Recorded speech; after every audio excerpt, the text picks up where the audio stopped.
All right, hey guys. Today we have motion detector lab. So you guys should all have the lab sheet in front of you, and you should have already filled out the predictions in the lab. So you don't get to start using this until you filled out the predictions for all four of the different situations. Gosh dang it, photo booth. All right, photo booth is back. All right, so once you filled out your predictions, then you pick up your motion detector. This is a motion detector, okay? So what you do first is just open it up, just like that, okay? Now let's look inside and let's make sure that we're set on the little person walking and not on the car. So you've got a switch here, just flip it over to the little person walking. Now you're gonna take this cord. See how I've got the square end of the cord? That goes into the side here.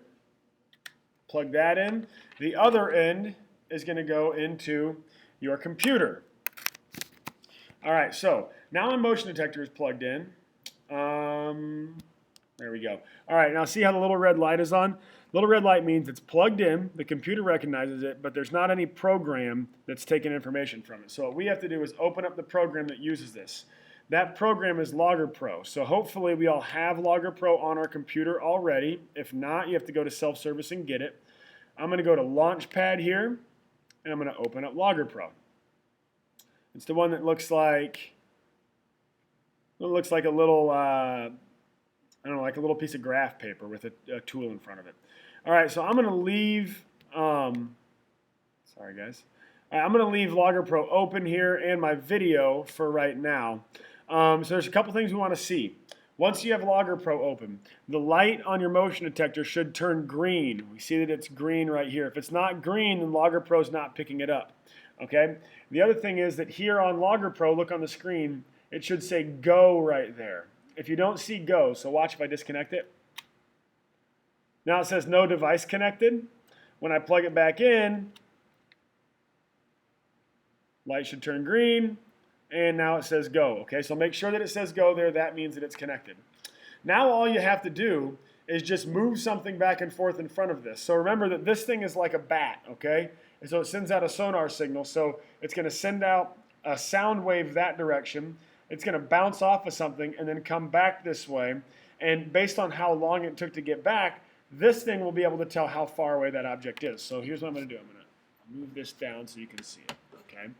All right, so all you have to do is just set it on a table. And now you guys are going to use a big whiteboard. I'm going to use something smaller right now just so you can see. But all you're going to do is you're going to start with something. You'll move it away. You'll move it back. As you move it back and forth in front of the eye, you're going to see data gets collected right here in the table. Okay, so let's see if we can make this work where you guys can see it. Click to resume photo booth. Come on, photo booth. You didn't do this earlier. Okay, what if I do this? Gosh dang. What if I do this? All right, trigger. No. Bear with me, guys. Man, this is really annoying. But let me do both of them earlier.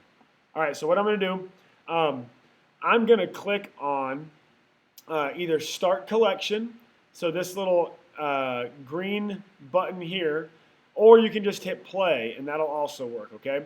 So I'm going to hit play, and then I'm going to try and open up Photo Booth real quick, okay? So I hit play, and now you see, as I move back and forth, look on the graph, it's collecting data.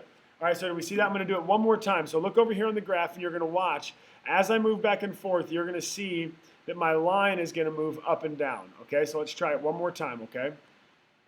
Let's go to this. Oh, good. All right, here we go.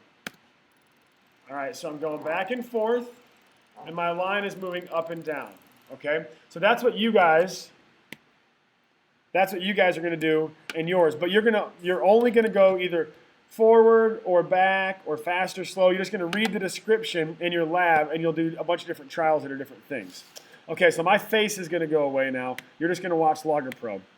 All right, so over here on Logger Pro, all I'm paying attention to right now is this top graph. Notice that this is position in meters versus time in seconds, okay? So my seconds as they go by, 1, 2, 3, 4 seconds, it's showing how far away my object was in meters, okay? So less than half a meter, less than 1 meter.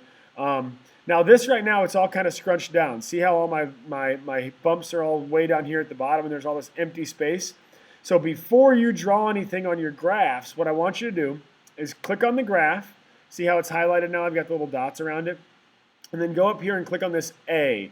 The A means auto scale. So the program is automatically going to change the scale because we don't need to go all the way up to 2 meters. We can go to 0.5 meters and we'll be just fine. So watch. I click on auto scale and now it's easier to see my lines because it changed the scale of the graph. Okay, so you're going to copy your graph down onto your paper and then see whether it matches up with your prediction. Now the final thing I ask you to do on each one of these is to find the slope, okay?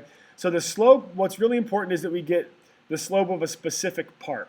So I don't want to know the slope of this part where I wasn't moving and then this part where I was going one way and then this part. If I add it all together, that's not going to give me a very good speed. Oh, so remember, I'm asking for speed and I find speed by measuring the slope. So what I'm going to do is I'm going to highlight just the section I want. All right, so right now, see how it's going to take everything from this side all the way over to this side. So all of my line that falls within my highlighted blue area, it's going to find the slope for that section. I'm going to go up here up to the top and see how I've got all these buttons up here. Well, the button I want is the one that looks like a line of best fit. See how that one looks like line of best fit? And then it says linear fit when I highlight it.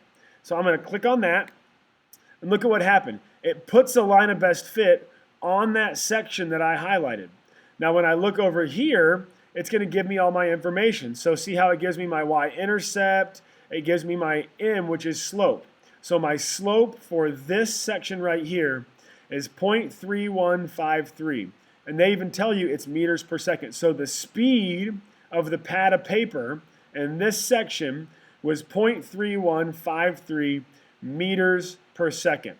Now I can close that and I can go and I can find the slope of this section next, right? So I can see, hey, this is a different slope. This is negative 0.3485. I can even find the slope of this flat section down here if I wanted to. I can click and find the slope. So now it's 0.005356. So that should help you find the slope.